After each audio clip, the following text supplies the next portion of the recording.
She helped others fight their battle, translated their words, stood inside American courtrooms for decades. But now she finds herself on the other side of the system. Ladies and gentlemen, in a deeply unsettling development, a 53-year-old Indian origin woman, Meenu Batra, she has been detained by immigration authorities in the United States despite living over there for more than 35 years, building a life rooted in service, stability, and law. Let's talk about this woman. Batra is not just any immigrant. She's a highly skilled, court certified interpreter, fluent in Punjabi, fluent in Hindi, Urdu, and for over 2 decades, she has been working very closely with immigration courts, helping thousands of immigrants understand legal proceeding that could change their lives forever. In fact, in many ways, she has been a bridge between the system and those trying to navigate it. But now the same system has placed her in a detention center. This whole incident it took place at an airport in Texas where she was traveling for a routine work assignment related to an immigration court case. Well, what should have been a very normal day, it turned into a life-altering moment when she was suddenly stopped and detained by immigration agent. Well, she was then transferred to a detention facility near the US Mexico border where she remains in custody. According to a legal team, the conditions of her detention it has raised serious concern.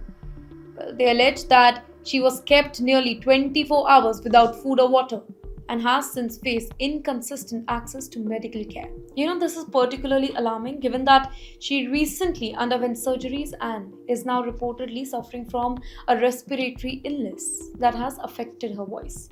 The legal basis for her detention traces back to the case from 2000 year where she was issued a removal order. However, at the very same time, the court granted her a form of protection known as withholding of removal. Well, the status allowed her to stay in the United States because authorities emphasized that sending her back to India, it could expose her to danger. But this protection came with limitations. It did not provide a pathway to permanent residency, or did it not cancel the original deportation order. Instead, it created a situation where she could live and work in the US but remained legally vulnerable. Over the years, Batra built a stable life. She raised her 4 children. All of them, they are now a US citizen. Her youngest son, he recently joined the US Army. Can you imagine that? And he has reportedly filed an application just to help secure her legal status.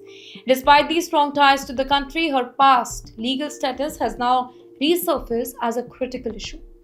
Now, under stricter immigration enforcement policies associated with Donald Trump, authorities have increasingly targeted individuals with old removal order, even if they have lived in the country very peacefully for decades now.